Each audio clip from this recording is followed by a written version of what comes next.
Bonjour, je suis chez le kiné. J'ai des exercices à faire pour réparer mon épaule et mon coude. Et je vais profiter de mes séances d'entraînement pour prendre 5 minutes pour vous répondre. Bon, j'ai des étirements à faire, donc désolé si je vous montre mon buste, mais voilà. Donc pendant que je fais ça, je réponds à une question d'Alain. Alain me demande quels sont les types d'harmonica qu'on doit utiliser par rapport à un style de musique. Autrement dit, quand je joue du blues, est-ce que je dois utiliser un certain type d'harmonica? Quand je joue la country, est-ce que je dois utiliser un autre type d'harmonica? Est-ce que quand je joue du rock ou autre chose, en gros, est-ce qu'il y a un harmonica spécifique pour chaque style de musique?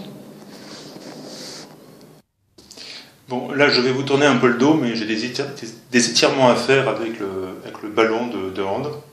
Mais je réponds à votre question. Alors en fait,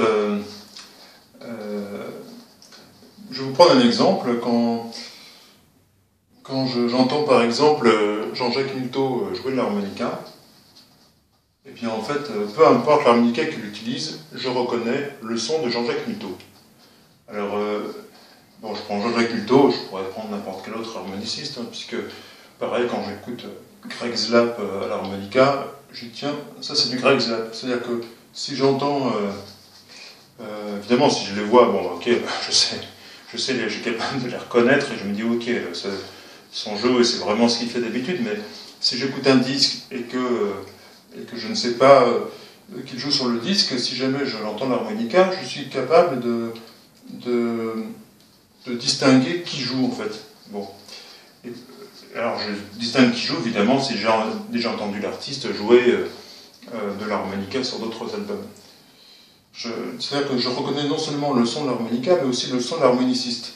Donc tout ça pour vous dire que en fait c'est surtout l'harmoniciste qui fait le son plutôt que l'harmonica lui-même. Alors ça ne veut pas dire que tous les harmonicas se valent, mais globalement, plutôt que de se dire je vais acheter ce modèle d'harmonica parce que je suis sûr de pouvoir faire du blues avec, ou de faire du jazz avec, ou de faire de la country avec, ou du rock avec, parce que c'est l'harmonica du blues, c'est l'harmonica du jazz, c'est l'harmonica du rock, etc. Bon. Ça c'est vraiment pas du tout, c'est pas du tout comme ça qu'il faut penser. Il faut penser que chaque harmonica a des caractéristiques propres. Donc certains envoient le son vraiment de manière plus forte que d'autres. Certains ont des capots à l'arrière très ouverts, ce qui fait que ça envoie du bois, comme on dit. Le son est très puissant, ou d'autres ont des capots beaucoup plus fermés, ce qui fait que le son est beaucoup plus rond. Vous avez des harmonicas avec des caractéristiques propres à chaque instrument. C'est pour ça qu'il y a plusieurs modèles, hein, évidemment. C'est pas juste une question de mettre un nom sur un instrument, c'est qu'il y a vraiment... S'il y a plusieurs marques, enfin en tout cas plusieurs modèles par marque, c'est quand même des caractéristiques différentes à chaque fois. Et effectivement, il y a certains harmonicas qu'on préfère jouer dans un style de musique ou dans un autre, mais globalement, c'est quand même l'harmoniciste qui fait le son. Allez, autre exercice, je fais ça 2 fois par semaine. Ça paraît anodin, mais quand on a eu le coude cassé et qu'on a une tendinite à l'épaule, je peux vous assurer que c'est pas si facile. Alors, qu'est-ce que je disais? Ah oui, donc les harmonicas. En fait, alors, quelles sont les caractéristiques propres et quel harmonica vaut-il mieux choisir pour un style plutôt que pour un autre? En fait, moi, ce que je vous recommande, pour le blues, le Chicago blues, le Delta blues, enfin, je veux dire le blues des origines, si vous voulez jouer comme Sonny Boy Williamson II, comme Sonny Terry par exemple, moi, l'harmonica que j'utilise pour jouer ce style de musique, c'est le Special 20 de chez Honor, parce qu'en fait, il n'est pas très bien accordé. En fait, il est accordé, enfin, il y a certaines notes qui sont un peu basses, et ça, c'est parfait pour le blues, parce que dans le blues, en fait, on ne joue pas forcément sur des notes très justes. Je ne dis pas qu'on joue faux, hein, mais c'est pas ça, mais c'est qu'en fait, on joue souvent des notes, notamment les altérations, un peu plus basses que les notes naturelles. Et ce qui fait que justement ça donne ce côté bluesy. Si vous écoutez une chanteuse ou un chanteur de blues et que vous écoutez vraiment au diapason, vous essayez vraiment de voir, même avec un accordeur chromatique, un accordeur de guitare, vous regardez quelles sont ces notes, si elles sont justes ou pas, vous allez vous rendre compte qu'en fait les notes sont un peu plus basses que la note indiquée par l'accordeur. Donc si vous êtes sur un blues en sol, quand il va chanter un ré bémol, vous allez vous rendre compte que le ré bémol il est un peu plus bas, enfin, le ré bémol qui chante il est un peu plus bas que le vrai ré bémol du diapason, on va dire. Bon. Donc les notes sont un peu plus basses. Et sur l'harmonica Special 20, justement c'est le cas, c'est que les notes sont un peu basses, et du coup je les trouve, je ne sais pas si c'est fait pour ça à la base, mais en tout cas ça se prête très bien au blues, donc qu'il ne change rien. Pour moi le Special 20 c'est vraiment bien pour ce style de blues. Maintenant si vous voulez faire du blues jazz ou du blues rock encore, le Special 20 est pas mal aussi. Mais alors il y a aussi les marine bands de luxe qui sont souvent utilisées pour le rock, mais ça c'est surtout par le fait que les capots à l'arrière sont très ouverts, et du coup ça permet vraiment d'envoyer du son, et pour la scène c'est quand même pas mal.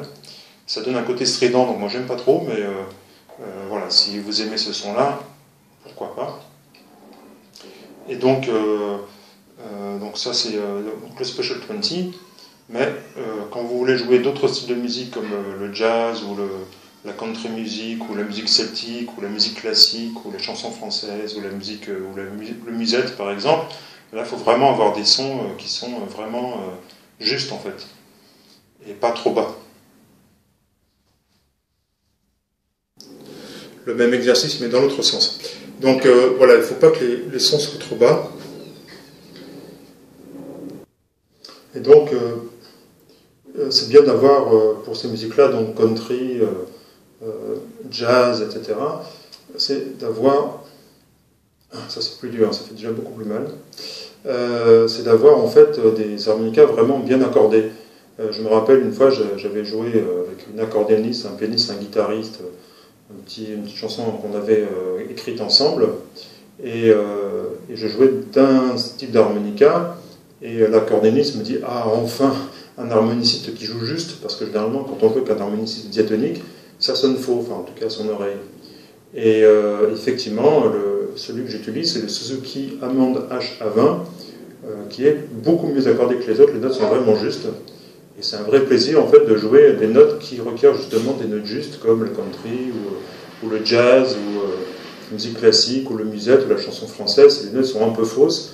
Alors vous pouvez bluesifier toutes ces musiques, mais l'idée c'est quand même de jouer des notes justes pour ce type de musique. Et donc c'est vraiment l'harmonica que je vous recommande.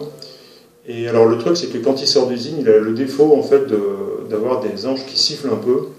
Et donc moi je fais une petite opération sur les anges pour les alourdir un peu, ce qui fait qu'elles ne sifflent plus. Et puis je règle aussi l'harmonica tant qu'à faire pour avoir toutes les notes, c'est-à-dire les altérations, les overblows, les overdraws, ce qu'on appelle les overnotes.